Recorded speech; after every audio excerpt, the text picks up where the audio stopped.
back to Two Wise Guys 5. My name is Patrick Sanchez. And I am this loud buddy's friend, John Franquist. Welcome back.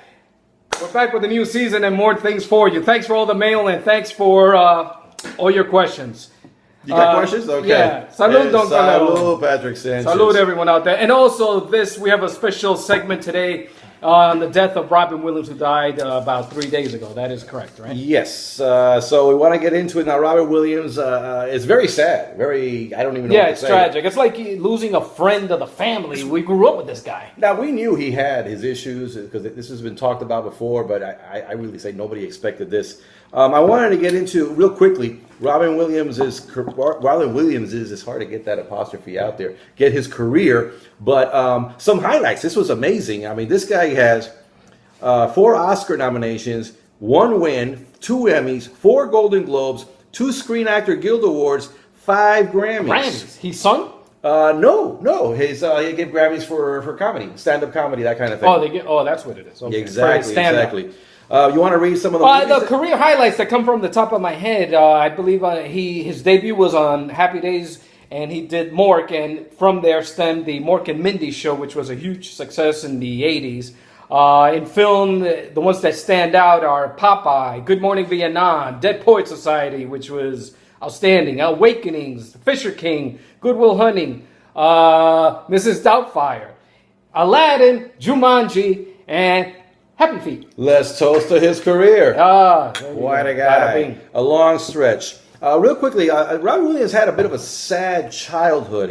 He himself said his dad was frightening, that he had to make impressions to get his mother to pay attention to him. Most clowns are sad, John. I guess it is what it is. He was bullied in school. He was lonely. But you know what's strange? He was bullied in school, yet he was voted the funniest guy in high school. And he joined the wrestling team. You don't look at Robin Williams as being athletic in any kind of way. That's all the aggression he had. Now, here's the funny. He was voted funniest in high school, but he was also voted least likely to succeed. Huh. Now, he went to Juilliard School in New York for acting, and you know who he met? His good friend? Billy Crystal? No. Who? Superman? Christopher Reeve? Christopher Reeve. Oh, look at that. Christopher Reeve they say that the only 2 people that were accepted out of a huge group of people were Robin Williams and Christopher Reeve.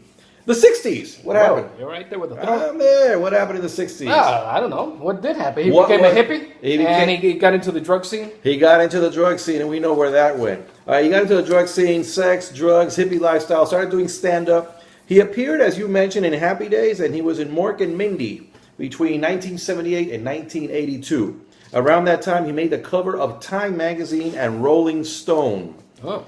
Now, did you know that some trivia? Batman. What about it? Do you know what he wanted to play in Batman? Which Batman are you referring to, John? There were like 8 Batman. Okay, Batman Forever. Okay, who was in it? He was turned down. You know what role? What role? The Riddler. He would have been a great Riddler. And in The Dark Knight, his laughter and all that? And in The Dark Knight, guess what he wanted to play? I think that one's easy. He was turned down to play the Joker? He wanted to play the Joker. I would have loved to see him in the Joker. Yes. I mean, everybody knows Heath Ledger, which ironically also passed away after doing that role. Semi-suicidal. So don't be the Joker, people. Okay. Married 3 times. Had 3 children from the first 2 wives. Loves video games. And he loved video games so much that he named his daughter Zelda after the video game Legend of Zelda. Lots of charitable work, including the Windfall Foundation. And he performed in comic relief to help the homeless. Yes, he did. Now, sadly, we learned recently that he had Parkinson's. The beginnings of Parkinson's, according to his wife. The beginnings? The beginning of Parkinson's. When did this get announced? Well, I mean, he knew that, and I guess just when the wife was interviewed, she mentioned it to some reporter, and he had the beginnings. But did the public know about this, or this just came out after his death? He kept it private. Okay. And the wife was the one who gave this information. There has to be a link there somewhere because a link to what? Well, I say Robin Williams. Everybody's on the web speculating on why he did what he did, blaming the ex-wives because alimony is a different segment for another video. People are pointing fingers, but I think that he had money problems supposedly. Yeah, but I think a lot of it, we have to say, a lot of it were his own choices and the things he did. I mean, you got into drugs, you get into alcoholism. And that it's hard to live with a person that has these issues, along with True. depression. Well, I'll tell you the finger that needs to be pointed at. The finger needs to be pointed to his head. He had a depression issue. And depression comes from a mental state of mind. People handle depression at different levels. And if it's severe, it becomes a mental problem. So regardless of all the money and fame and accolades he has, that's not enough because he lives in his head alone and sad. Well, now, there's some medication that they speculate to, that there's some antidepressants that can make you go haywire. I don't know what the name of the antidepressant is, but remember Michael Bay, the director who killed himself? Word has it. Michael Bay. Wasn't it what's his face from? Maybe I got the director wrong. Who was John Scott that jumped off the bridge? Scott, yes. John Scott. Okay. John Scott. He committed suicide. Word has it that he was on some antidepressant. I don't know if it's the same one that Robin Williams was on, but there was this other comic, I can't remember the name, that also committed suicide years ago, not a well-known comic. What I'm getting at here is these people that take medication for their depression and take perhaps strong medication, either they're not taking it right or they try to get off it and it has a severe reaction that causes them to be in a suicidal state of mind. Wow. Well, we're going to be hearing of this in the next few weeks. Once they do the autopsy and all that, that medication Robin Williams was on most likely may have been the cause of it. Well, they say that Parkinson's counteracts, I shouldn't say counteracts, it has an adverse effect when you have depression. In other words, Parkinson's can bring you more depression besides the fact that you're depressed because you have Parkinson's. There you go. And then if you have depression, having Parkinson's added to that definitely doesn't help. Right. I feel on a personal level, besides that supposedly he had money issues, blah, blah, blah, it seemed to me like he was getting his act in order. He got trust funds for his kids. He did 4 movies back to back. His TV show got canceled, sadly, and then he learns he has Parkinson's. Maybe he felt that he's going to die an old, sick man. I don't know. We don't know what went through his head, but if you look at the way he died in his home in the early morning hours, he was semi-clothed. He takes a belt and hangs himself. This is a man that was going through so much pain that he didn't bother. You know what? Today's the day. Let me walk out of my house. Let me look for a bridge. Let me get into a car, into a canal. No, this man was going through some desperation in his head that he had to do it right then and there. He could not take another minute. If you notice, he didn't even write a note. Didn't take time to write a note. We don't know that yet. No. Well, according to the report I read, he didn't leave a note. If you listen to the guy, the guy who did the press conference for the cop, he did not answer that question. Okay. A reporter asked him, "Was there a note?" I can't answer that at this time. So that's not a yes or a no. Now, I did read an article about it to see if that talked about if there was a link between genius and mental illness, and the short answer is nobody knows. Some people say yes, and there was one study that I read about where I'm going to say no, and I apologize to interrupt. Oh, he interrupted, but go ahead. For example, I'm a genius. Go ahead. And it's a fact. And I have no mental illness. Well, I'm sorry to break this to you, but we're going to have an intervention very soon because you do have issues.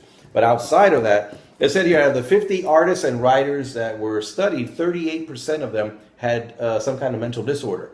However, chances are you could probably pick up 50 random people in the street and who knows? Maybe there's a high percentage of bipolarity, manic depression, all sorts of things that we don't know about. Geniuses usually have a level of disorder. Well, they're not. They're wired differently. Yes, exactly. Now look at me. Look at these geniuses, though, that have committed suicide. Among them, Vincent van Gogh, Virginia Woolf, Sylvia Plath, Kurt Cobain, Ernest Hemingway. Who the hell is Sylvia Plath? I don't know, but it's in Wikipedia. You just write shit down? I write shit down. And now here are some people that suffered severe depression, didn't commit suicide, but Winston Churchill, Abraham Lincoln, Mother Teresa. And I read somewhere that J.K. Rowling, who wrote the Harry Potter books, yes, she was at one point in a severe depression spell, and she thought of committing suicide, but she didn't because she has a son. So let me tell you, that list you mentioned, Lincoln should have committed suicide years before his president. This man went through everything in hell. I think in his childhood he was abused. Mm-hmm. Someone died out of one of his parents. Two sons while during the presidency. I mean, this guy was a mess. And, and he's one of our best presidents. And that he was known for his sense of humor. There you go. I think that was probably his outlet, same as the man we're talking about right now, Robin Williams. So I think that there's a message here, though. What's the message, John? Message is that people, if you have people in your family or friends who have a mental illness, look at all the names I mentioned. They can still enrich our lives. We should reach out to them, not set them aside or hide them in the basement, none of that kind of thing. Thank you for that. And I should mention, though, on a serious note, if we could have one, if anybody's out there that has these suicidal tendencies, please look up the American Foundation for Suicide Prevention. That's afsp.org. Yes. There's also more information about depression. You can go to share.com/health/depression. Look up some information there.